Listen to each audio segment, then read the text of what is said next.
Gente, bom dia. Então, hoje a gente vai falar sobre as variantes linguísticas, que é um tema que cada vez mais tem caído nos vestibulares, tá?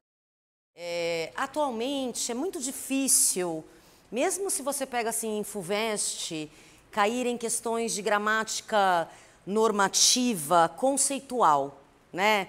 Então, é aquela coisa assim de nomenclatura, de termos da análise sintática, sabe? Esse tipo de questão está cada vez mais rara. A tendência atualmente são cair questões de gramática voltadas para a interpretação de texto. Especialmente se a gente for pensar numa prova como Enem, uma prova como a Unesp, por exemplo, é que eu acabo selecionando por assunto. Mas, no geral, eles colocam aquele textão para 5, 6, 7 questões sobre aquele mesmo texto, né? Mais tranquilo que o Enem nesse sentido, que é um textão para cada questão, né? Mas essa temática ela é muito importante, porque ela perpassa por uma questão de preconceito que muitos acabam mantendo em relação à língua, né? Então, a primeira pergunta que eu faço para vocês é essa aqui, ó. Será que tem um jeito certo e um jeito errado da gente se comunicar em português? Porque, ó, vamos deixar isso aqui para daqui a pouco. Se eu falar assim para vocês...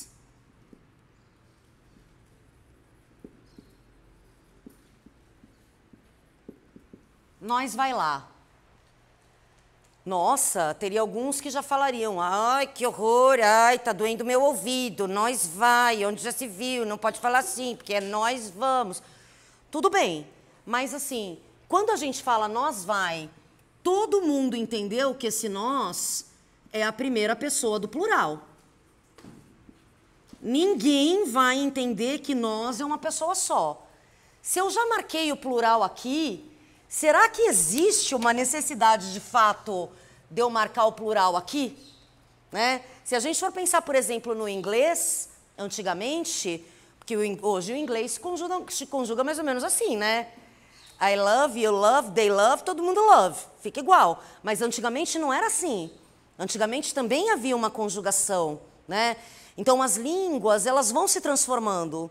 As línguas estão sempre num processo de constante transformação em busca, gente, isso é bem importante, da simplificação. A tendência das línguas, qualquer língua, é cada vez mais se simplificar, né? Então, se eu já marquei o plural no pronome, não há uma necessidade semântica, de coerência, de você estabelecer comunicação com o plural também no verbo. Talvez daqui a 100, 200 anos, a galera considere nós vamos uma coisa redundante. Porque se você já marcou o plural aqui, por que vai marcar o plural aqui? Né? Então, pensem, gente, que a função da língua, de qualquer língua, tá? É estabelecer comunicação.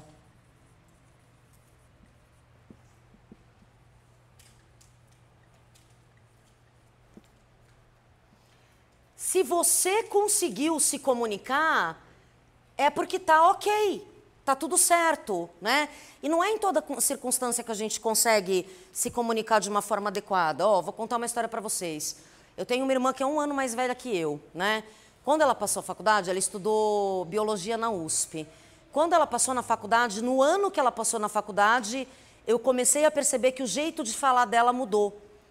E eu até zoava, falava, ai, porque agora só porque tá na USP tá falando difícil, ai, não sei o quê. Mas é uma coisa que acontece naturalmente, porque aconteceu comigo também. Né? Depois que eu passei na faculdade, eu também comecei a falar de uma outra forma, porque seu nível de escolaridade também interfere na sua possibilidade, nas suas capacidades de estabelecer uma comunicação, tá? E dependendo do lugar onde a gente vá, às vezes você não consegue estabelecer uma comunicação. Se você vai para uma outra região do país, às vezes você não entende o que a pessoa está querendo dizer, né? Por exemplo, pãozinho, pão francês em Santos, que eu sou de Santos, o pessoal chama de média. E média em São Paulo é outra coisa. É aquele cafezinho com leite, né? Que às vezes, tá vendo? Eu nem sei direito o que é. Porque quando eu peço um café com leite, eu peço um pingado, né? Mas a média, todo santista já caiu no erro de chegar em São Paulo e falar, Você me vê 5 médias, por favor? E a pessoa fica olhando para tua cara com aquela cara, caralho, você tá com fome, hein? 5, só para você, né? Então, existe uma alteração no uso da língua, no uso das palavras, que depende de um monte de circunstância. Depende do seu nível de escolaridade, depende da sua classe social, depende muitas vezes da sua faixa etária, porque a galera mais nova tem um jeito de se comunicar diferente da galera mais velha. É uma coisa que eu já estou percebendo muito claramente comigo, né? Gírias que eu uso, por exemplo, que vocês nem sabem o que significa, tá? Então, a língua, ela sempre se transforma, qualquer língua. E se nesse sentido, o processo é sempre um processo de simplificação, é muito complicado a gente dizer o que está certo e o que está errado. Porque às vezes, daquilo que se diz que é o errado da língua, surge uma nova possibilidade de comunicação. E pode surgir, inclusive, uma nova língua. Então, por exemplo, se a gente for pensar na antiguidade, na época do surgimento das línguas românicas, né? O português, o espanhol, o francês, o italiano e o romeno, eles vieram do latim errado, do latim vulgar. E a gente descobriu isso por conta de um texto muito antigo, né? De um professor, era provavelmente um professor de língua, um professor de latim, ensinando para um aluno como se falava corretamente o latim. E aí é uma lista enorme de termos assim, não diga isso, diga aquilo. Por exemplo, não diga salsicha, diga salsicha. Não diga mendigo, diga mendigo. Era uma coisa assim, era uma listinha. E o português veio inteirinho do latim errado. Aí você olharia e falaria, então o português é uma língua inferior ao latim? Porque as línguas antigamente eram mais eruditas e hoje em dia são menos. Não existe isso, porque as línguas sempre estão em processo de constante transformação. E uma transformação que se dá por meio desse processo da simplificação, ela pode se dar por meio do contato com outras línguas, uma língua que acaba interferindo no processo de construção da outra, né? Essa transformação ela pode se dar, às vezes, por uma característica de opressão. Por exemplo, a língua portuguesa ela foi implementada no Brasil e considerada oficial de uma forma opressora. Desconsiderou completamente todas as línguas indígenas e agora o jeito correto, o jeito oficial de se comunicar é o português. Então é uma coisa obrigatória, né? O que não quer dizer que a outra língua desapareça, mas isso vai interferindo no processo de construção. Ou, por exemplo, se é um povo que tem muito contato com outro povo, a tendência é que as línguas se misturem. Quantos dos termos que a gente usa em português não são originários do tupi? Se a gente pega, sei lá, toró, sabe esse termo toró, de muita chuva? Nossa, tá mó toró. Toró é chuva em tupi, por exemplo, né? Ou termos, por exemplo, de línguas africanas, cafuné. Cafuné é um termo que vem de língua africana, né? Mandinga, né? É um termo que vem de língua africana. Então, as línguas elas vão se transformando. Então, esse processo de transformação é natural. Atualmente, gente, os linguistas consideram que não há um jeito certo e errado de falar. O certo é estabelecer comunicação. Se você estabeleceu comunicação, está certo. E pode acontecer de você não conseguir estabelecer comunicação se você está, por exemplo, numa circunstância super coloquial e começar a se comunicar de uma forma erudita. É meio ridículo, né? Sei lá, a gente está aqui na sala de aula, aí eu viro para você e falo assim... por gentileza, cara estudante, poderia sentar-me ao seu lado para ensinar-lhe aspectos necessários da língua portuguesa? Aí é esquisito, né?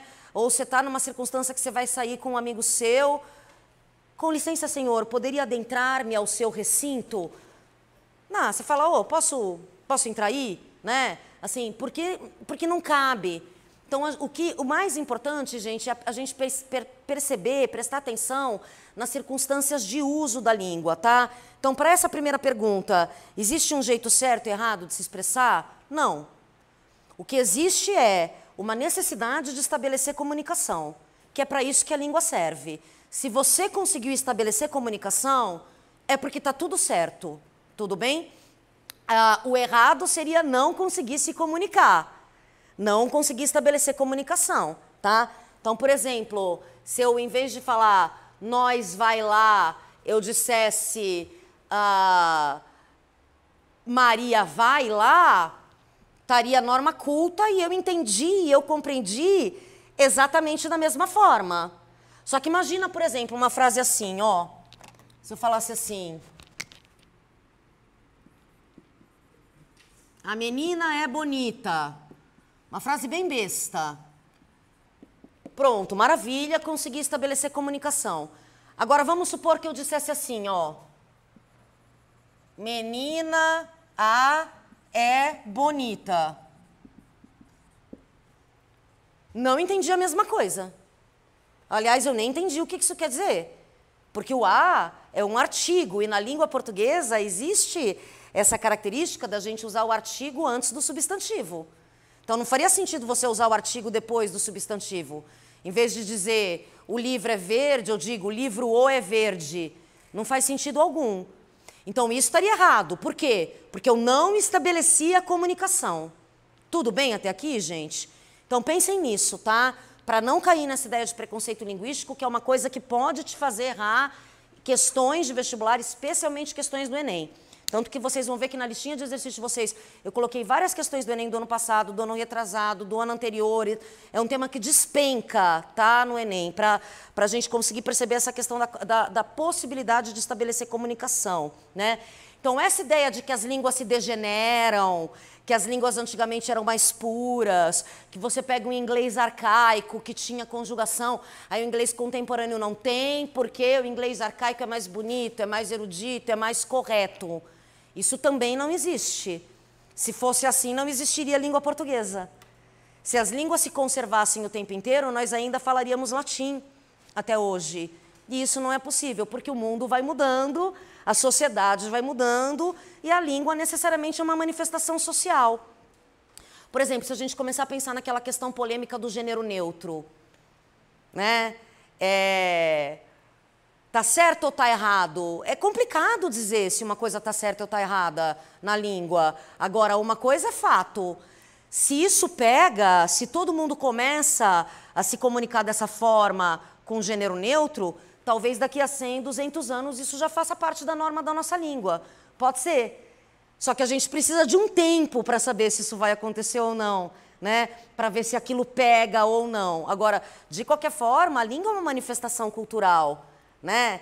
Então, se a gente pensar, por exemplo, que no português a gente generaliza no masculino, isso para um estrangeiro pode trazer um monte de confusão.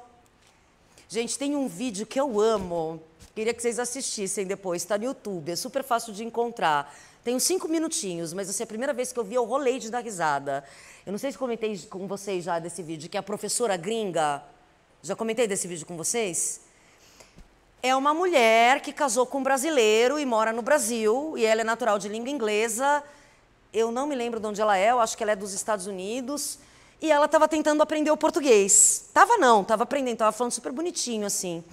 E ela, nesse processo de tentar aprender português, sofrendo, que português não é uma língua fácil para estrangeiro, né? A coisa da conjugação, a coisa desse monte de pessoa, e masculino e feminino, é complicado, né?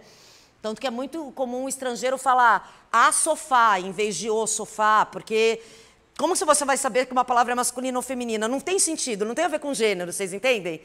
Você não tem, ai, nasceu mulher, nasceu homem. É um sofá, é uma cadeira, né? É uma coisa que a gente sabe naturalmente. Você fala, eu não sei falar português. Todo mundo que nasce no Brasil sabe falar português. Não existe essa coisa, eu não sei falar a língua. Você pode não saber a gramática normativa, mas você tem o português por fluente, você consegue se comunicar, né? E aí essa professora gringa, sofrendo por conta das possibilidades do uso do diminutivo e do aumentativo, que não tem no inglês, né? Então ela falava assim, beleza, né? Você vai falar que uma pessoa é bonita, você fala, é bonito, porque é homem. Se for mulher, é bonita. Até aí, tudo bem, beleza. Agora temos também bonitas. Se for mais de uma. Ela fala, em inglês não é assim, em inglês é I am beautiful, you are beautiful, they are beautiful, todo mundo é beautiful. Não tem esse monte de mudança, né? Aí ela fala, não, até aí beleza. Agora, você pode falar, eles são bonitos. Não sei, um grupo de homens e mulheres. Aí ela já começa a ficar irritada. Porque como que eu vou saber? Eu vou ter que perguntar para a pessoa, então, se é homem ou se é mulher, para ver como que eu me dirijo a ela? Aí ela começando a ficar brava, né? Ela fala, e como se não bastasse, ainda tem o bonitinho. Bonitinho, porque homem, pequenininho, tudo bem, bonitinho. Pode ser também o bonitão e tal, não sei o que lá. Aí tem a bonitinha, né? Aí a bonitona, aí ela fala, se é bonitona, eu fui falar pro rapaz que ele era bonitono, e o rapaz riu de mim, é porque é absurdo essa língua de vocês, porque eu quero propor mudanças da língua, e ela vai se revoltando assim. Pra vocês verem, né? E tudo isso que para ela é tão difícil, a gente tem natural. A gente sabe dessas coisas. Ninguém precisou explicar pra gente qual que é o sentido de bonitão, qual que é o sentido de bonitinho, qual que é o sentido de bonitona. Pra gente isso é natural. Então não existe assim, língua melhor, língua pior. Pode existir língua mais complexa e língua menos complexa, isso sim. Por exemplo, o mandarim, né, que é uma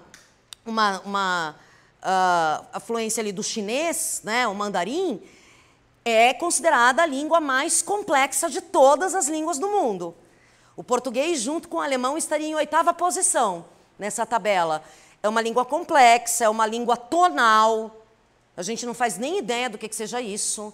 Dependendo do tom que você fala uma determinada palavra, a palavra quer dizer uma coisa diferente. Olha que loucura. Então, se você diz é uma coisa. Se você diz é outra coisa. Se você diz é outra coisa. Se você diz é outra coisa. Eu fico me perguntando como essas pessoas cantam, né? Não é? Muito louco, né? Por isso que você vê essas músicas todas assim, com variações tonais, né? Imagina o que é aprender uma língua tonal. Então, cada língua tem a sua dificuldade e se complementa de outra forma. Por exemplo, a estrutura gramatical do inglês ela é muito simples. Repara que nem tem conjugação. I love, you love, they love, né? Porém, a quantidade de vocabulário do inglês é maior do que a do português. Porque se você não dá conta de uma certa complexidade na estrutura da língua, você vai ter que dar conta dessa complexidade na quantidade de palavras, na quantidade de vocabulário. Vocês estão entendendo onde eu quero chegar, gente? Cada língua tem a sua complexidade, nenhuma língua é mais importante que a outra. O português antigo não é melhor do que o português contemporâneo. É só diferente, porque as coisas vão se transformando, tá? Então, olha, quando eu pergunto, então, aqui para vocês no item 4, então por que estudar gramática normativa? Porque se eu falo assim, nós vai lá, eu estabeleci a comunicação, todo mundo entendeu o que eu quis dizer, e se a gente parte do pressuposto de que as línguas estão em processo de constante transformação, nós vai lá, estaria certo. Então, por que eu não posso escrever nós vai lá, por exemplo, numa redação de vestibular? Por que eu preciso aprender a gramática normativa, já que não existe certo e errado na língua? Entenderam a minha questão? E o lance é que você deve pensar na circunstância de uso daquela língua, tá? Então, se você está numa circunstância formal, você vai usar a língua de uma maneira formal. Se você está numa circunstância informal, você vai usar a língua de uma maneira informal, como a gente faz com todas as coisas da nossa vida, na real, né? Pensem, sei lá, você foi convidado para ir numa festa de casamento, num buffet muito chique. Como que você vai vestido? Não é uma pergunta retórica. Como que você se veste para ir numa festa de casamento, num buffet muito chique? De uma forma chique. Então, sei lá, você é mulher, você vai, de repente, vestida com um vestido longo, um sapato de salto, né, uma bolsa mais agitada, um cabelo arrumado, uma maquiagem, né? Você pode, sei lá, de repente ir com um terno, arrumadinho. Tudo bem. Você se vestiria assim para encontrar um amigo seu no parque? Você vai encontrar com um amigo lá no Bosque Maia para comer uma pipoca. Você vai de vestido longo, de gala, salto alto e maquiagem e cabelo todo arrumado? Não vai? Por que não? Porque, mano, sei lá, porque a circunstância não permite. Porque se você está numa circunstância social, você vai se comportar, se vestir, se portar de uma forma social e formal. Se você está numa circunstância informal, você vai se comunicar, você vai se vestir, todo o seu jeito de agir vai ser voltado para a informalidade. Então é tão esquisito você, sei lá, ir de biquíni e saída de praia para uma festa de casamento, a não ser que seja uma festa de casamento na praia, mas vocês estão entendendo o que eu quero dizer, né? Do que você ir de vestido de gala para encontrar com o seu amigo num boteco, entendeu? Então, o lance é você se adequar à circunstância que a língua pede. É isso que é importante, tá? Então, ó, por que estudar a gramática normativa? Porque há circunstâncias de formalidade. Por exemplo, se você está defendendo a sua tese de doutorado, você não vai chegar lá para a galera da banca e falar, olha, nós está aqui para defender. Não, você vai usar uma circunstância formal, uma circunstância de uso formal. E isso também não tem a ver, que é uma confusão muito comum, com língua oral e língua escrita. Porque as pessoas também têm uma tendência de achar que a linguagem oral ela é coloquial e a linguagem escrita é erudita. E não necessariamente. Porque, sei lá, vamos supor que eu quero escrever um bilhetinho para minha mãe me acordar num determinado horário. Mãe, me acorda às 6h30, por favor. Eu não vou falar acorda-me às 6h30, porque eu não falo isso. Porque é uma circunstância escrita, mas é de uso informal da língua, tá? E a circunstância da oralidade, ela pode ser formal. Por exemplo, a apresentação de uma tese de doutorado, né? Uma arguição. É uma circunstância, ou sei lá, esses vestibulares que têm exames orais, tipo Einstein, né? Que tem entrevista, né? É adequado você se comunicar de uma forma mais formal, tá? Então, por exemplo, você vai escrever uma redação de vestibular. Se for dissertação, você vai usar a norma culta, você vai usar a gramática normativa, você vai usar a erudição, porque a circunstância pede. Agora, vamos supor que você está prestando Unicamp, e a Unicamp é diferentona, né, na redação, aí a Unicamp traz uma proposta, sei lá, de narração, em que você tem que construir um diálogo entre duas personagens. Se essa personagem tiver numa circunstância coloquial, não tem problema nenhum você escrever de forma coloquial, tá? Então, vamos separar, gente, a linguagem erudita, tá? Representada pela gramática normativa, da linguagem coloquial. A língua erudita que se pauta na gramática da língua portuguesa. Agora, não se esqueçam que a norma da nossa língua portuguesa do Brasil, ela veio do português de Portugal. Então, ela está muito mais adequada ao jeito de falar do português do que do brasileiro. Tudo bem? Agora, a gente também tem uma linguagem coloquial, que é quando a gente usa nessa circunstância que não é formal, tá? Então, a língua coloquial, ela estaria na circunstância vinculada à informalidade, enquanto a língua erudita está vinculada a uma circunstância de formalidade. Então, isso tem a ver, gente, com comportamento, com uso comportamental. Então, tenta sempre se adequar a uma determinada situação. Por exemplo, teve uma época que eu morei na periferia de São Paulo, num bairro chamado Jardim João Amar, que é muito simples, fica próximo ali da Serra da Cantareira, mas eu morava nessa região mais de periferia mesmo. Eu não... É esquisito você chegar para se comunicar com as pessoas usando um português mais formal. Às vezes as pessoas nem entendem o que você está falando, que fica olhando para sua cara com aquela cara de ponto de interrogação, né? Portanto, quem é um bom falante da língua portuguesa? Aquele que domina as maiores possibilidades de comunicação. Então, se você está na periferia, você se comunica de um jeito como se fala na periferia, né?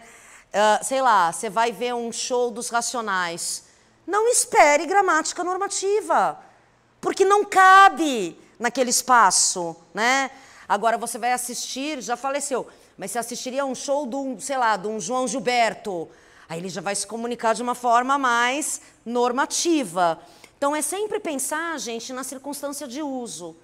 Se você domina a linguagem da periferia e a linguagem da elite, se você domina a linguagem falada pelas pessoas mais velhas e pelas pessoas mais jovens, quanto mais formas de linguagens você dominar, mais fácil é você estabelecer comunicação. E, portanto, melhor falante da língua você é. Então, um bom falante não é aquele que domina toda a gramática normativa. Um bom falante é aquele que consegue se adequar à circunstância de uso, independente da língua que está sendo falada naquele lugar, tá? Agora, é lógico, por exemplo, que algumas coisas são barreiras, sabe? Você viaja para o Rio Grande do Sul, você vai perceber que há uma forma de se comunicar que é diferente da nossa, porque a linguagem coloquial deles é diferente da nossa. Enquanto que a gramática normativa, por que chama normativa? Porque ela busca criar uma norma, ela busca criar um padrão entre todas as línguas. Então, é a língua padrão, tá? É importante que você conheça essa língua, a língua padrão. Não só por causa do vestibular, mas para você poder se virar em qualquer circunstância de uso. Então, se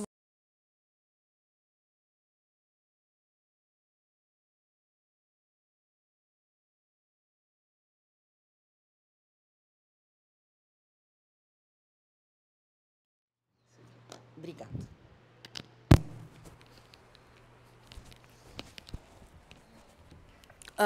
Então, a ideia é sempre essa, tá? Vocês pensarem na circunstância de uso e como que você deve se comunicar a partir daquela circunstância. Quando houve a reforma ortográfica da língua portuguesa, que houve uma proposta de unificar a gramática normativa de todos os países falantes do português, que foi quando caiu o trema, que foi quando mudou as regras de acentuação aqui no Brasil, né? Isso era uma tentativa de unificar a leitura desses textos mais formais, tá? Então, por exemplo, você vai ler um texto de um autor moçambicano, ou de um autor angolano, ou de um autor da Guiné-Bissau, ou de um autor do Brasil, você vai conseguir ler numa boa. Você, brasileiro, consegue ler Mia Couto. Você, brasileiro, consegue ler Paulina Chiziane, né? Agora, lógico que vai haver algumas barreiras, algumas dificuldades, que é quando esse autor vai usar a linguagem coloquial do seu país, da sua região, da sua circunstância de uso. Então, foi uma tentativa de unificar todas as línguas. Portugal não aceitou, não entrou na reforma ortográfica. Acho que eles têm uma visão, talvez, um pouco mais antiquada do uso da língua, talvez porque tenha vindo deles. E foi um processo muito forte de opressão em relação a você implementar a língua portuguesa nas suas colônias, né? Então, talvez por uma questão mais conservadora, ou talvez por uma certa vingança, porque houve um outro momento que o Portugal propôs uma reforma ortográfica que o Brasil não aceitou. Então, eles não entraram na reforma ortográfica, mas o Brasil, os países de língua portuguesa em África e os países de língua portuguesa em Ásia aderiram a essa reforma, o que é uma vantagem para a gente conseguir ler de uma forma mais corrente, né? E unir esses países lusófonos, né? Esses países de língua portuguesa. Tudo bem? Então, grifem esse item 5, gente, que é o mais importante. Ó, produção de enunciados devem ser coerentes com o contexto de enunciação. Então, se você está num contexto formal, você vai usar... É o item 5 da folhinha, tá? Você está num contexto formal, você vai usar uma linguagem mais formal. Você está num contexto informal, você vai usar uma linguagem mais informal. E ele também deve ser coerente com a capacidade de receptação da mensagem. Então, por exemplo, se eu estou dando aula, alfabetizando adultos que não tiveram acesso ao estudo, eu não vou, sendo professora, me comunicar da mesma forma que eu me comunico com vocês que tiveram acesso ao estudo.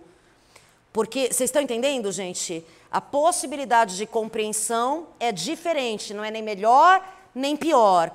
Ela é diferente da nossa, tá? Então, vamos tentar não entrar nesse preconceito.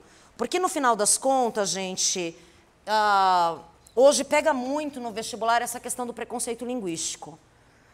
A sensação que a gente tem é o seguinte, quando a galera fala, nós vai, que horror do meu ouvido, no final das contas, se você for ver, não é porque a pessoa está defendendo o uso da gramática normativa, porque ninguém, nenhuma pessoa da face da terra, nem Rui Barbosa, da época de Machado de Assis, que era considerado um cara super, ultra, mega erudito, usava a linguagem portuguesa formal o tempo inteiro. Isso é impossível. Então, sabe, quem que não fala nós vai? Ah, é o cara da classe dominante. No geral, nós vai é um jeito mais falar de periferia, de classe média, né? Mas o cara da classe dominante também não fala empresta-me a caneta. Se ele fala me empresta a caneta, por que que o me empresta está mais certo do que o nós vai, sendo que os dois estão fugindo da norma? Estão entendendo onde eu quero chegar? Porque nós está fugindo da norma, o nós vai, por uma questão de concordância.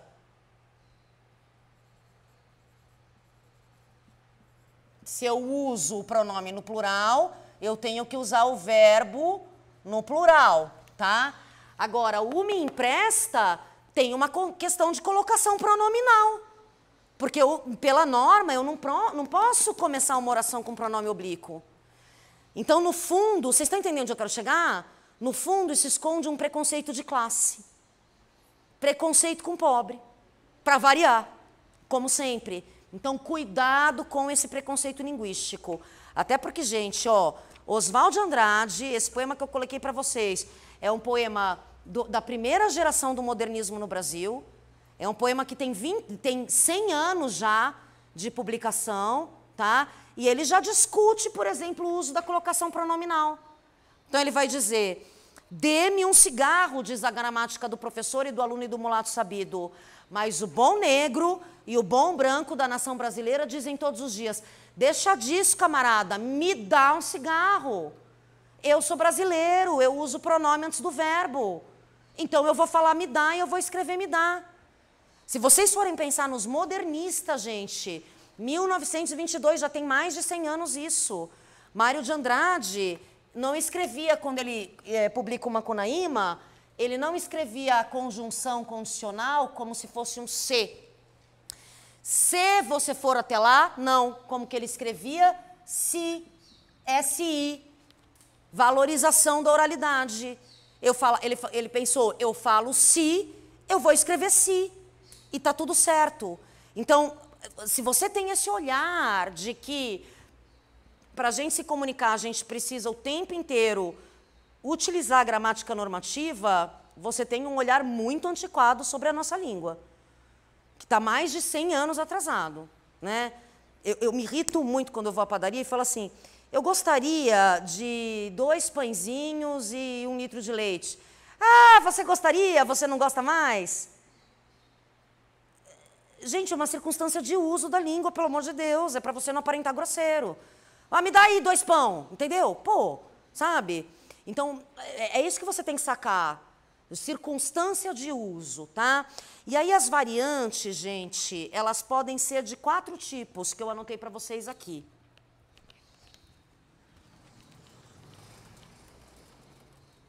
Na verdade, existem mais possibilidades de variação linguística, mas essas daqui que eu coloquei na lousa para vocês são as mais recorrentes, tá bom?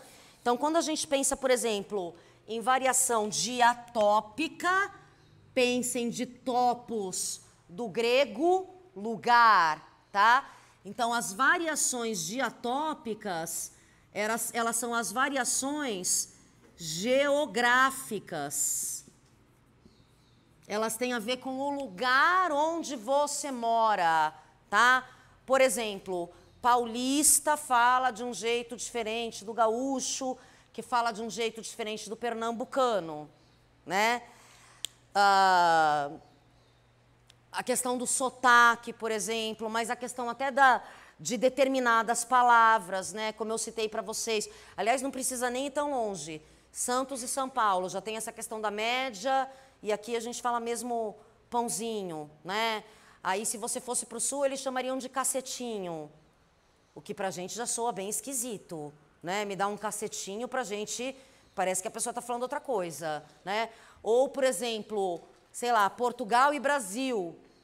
Tem até um monte de piada com isso, assim. Eu lembro de uma questão da FUVEST, que essa eu não pus porque era muito antiga, mas aparecia um textinho muito curto de um grupo de brasileiros num restaurante português, e os brasileiros conversando, e aí o garçom dizia assim, Mas que raio de língua é esta que eles estão aí a falar que eu percebo tudo? Perceber em português de Portugal é compreender, entender. Que raio de língua é esta que eles estão aí a falar que eu entendo tudo? Se ele entende tudo, como é que ele não sabe que língua é essa, né? Já temos aí um paradoxo. Mas, para além disso, por que ele de cara não compreendeu a língua? Porque é uma diferença geográfica, é uma diferença de lugar mesmo, né? O uso de palavras, às vezes a construção sintática de um lugar para o outro pode se diferenciar, né? Por exemplo, aqui em São Paulo, os paulistas não costumam usar uma gramática normativa para se referir ao nome de uma pessoa. Então, eu digo assim, eu vou na casa da fulana. Eu já comentei com vocês isso, né? Esse a é um artigo definido.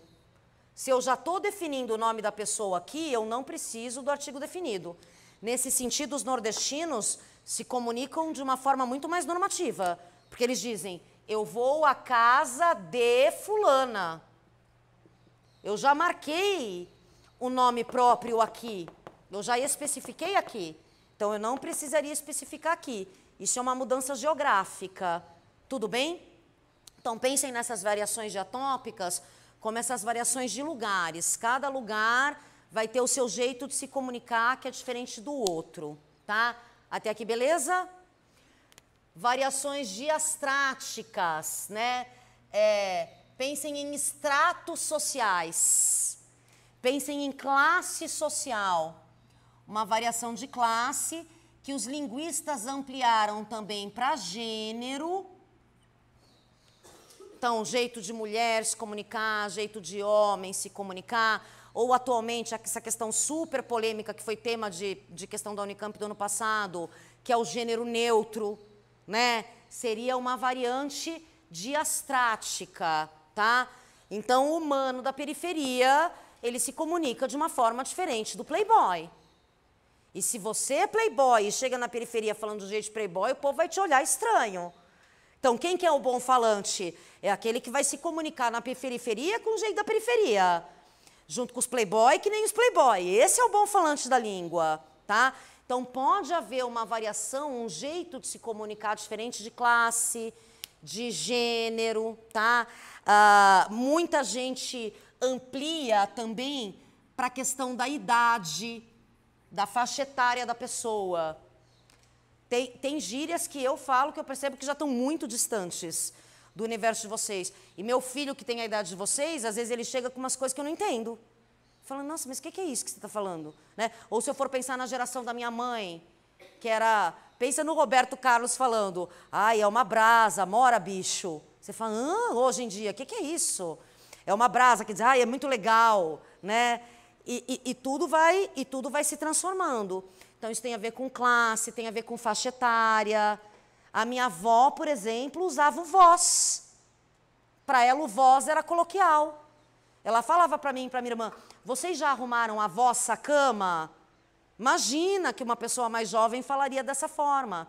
Isso é uma questão de idade, né? Então, as línguas vão se transformando também em relação à questão de classe, de gênero, de idade. Tudo bem até aqui? As variantes diafásicas, gente, olha lá, pensem na ideia de fase como uma alteração entre a nossa linguagem formal, erudita, normativa e a linguagem informal, tá? Pode aparecer aqui como normativa, aqui como o uso coloquial da língua.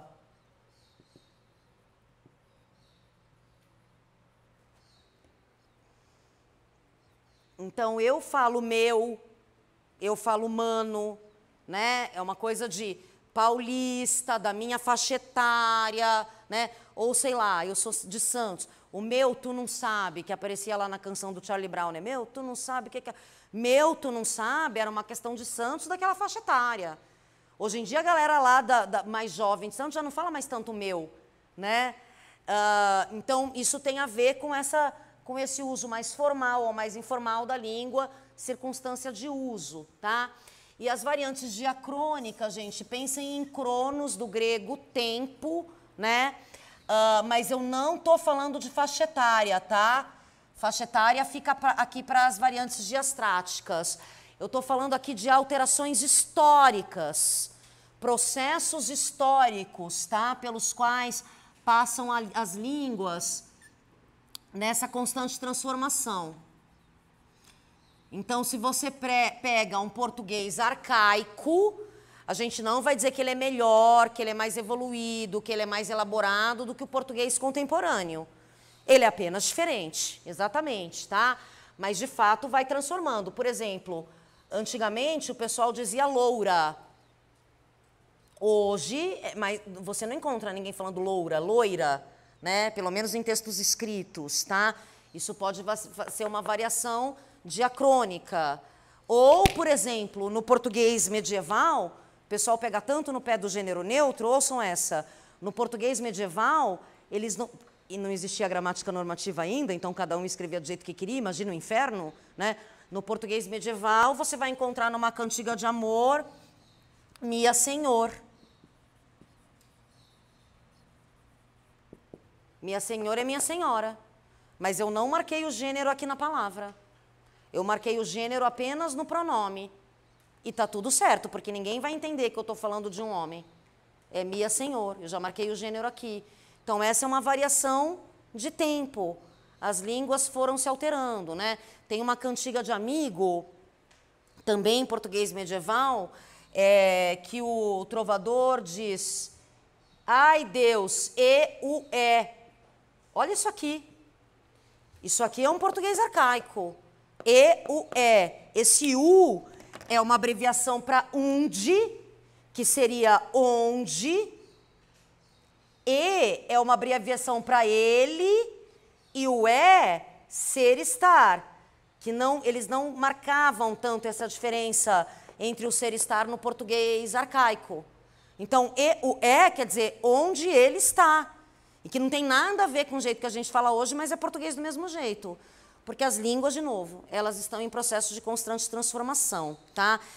Então, o que é a competência linguística? Você conseguir se comunicar independente da circunstância. Quanto melhor, lógico que vai ser impossível você se comunicar com todas as classes sociais, com todas as faixas etárias, com todos os lugares do mundo, de uma forma perfeita, né? Isso é impossível. Mas quanto maior é o seu campo de comunicação, melhor falante você é.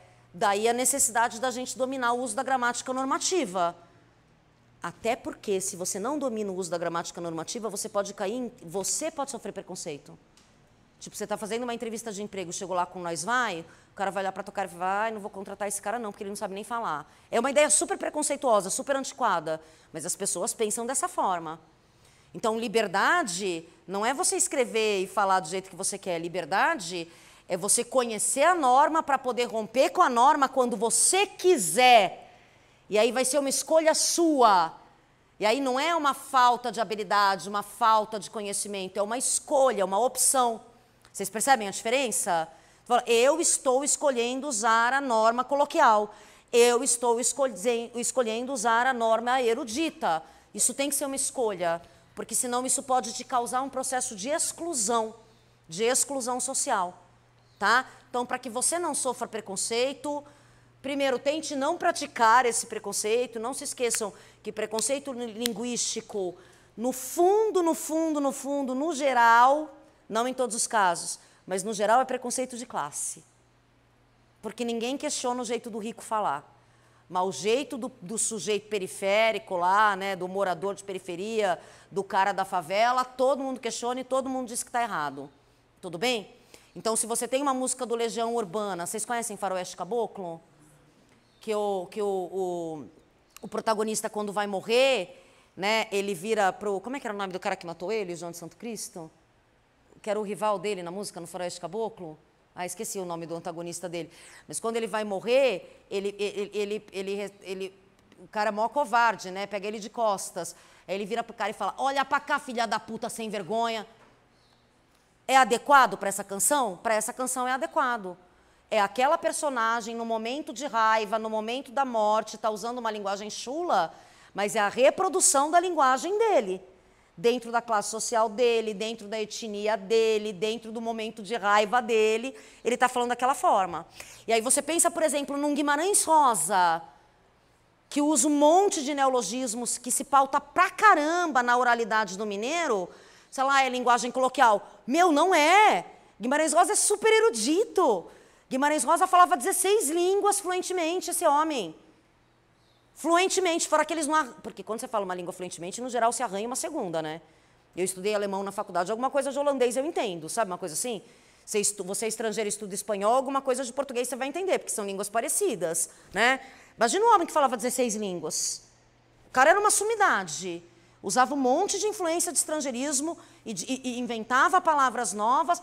Mas aí você olha para aquilo e fala, é circunstância oral da língua, é oralidade. É uma oralidade extremamente erudita. Então, ser oral não significa que é informal. Ser escrito não significa necessariamente que é formal. Tudo bem até aqui? Gente, é isso. 5 minutinhos para a gente ir ao banheiro e tomar uma água. Na volta a gente faz a correção dos exercícios para a gente ver como que isso cai nos vestibulares.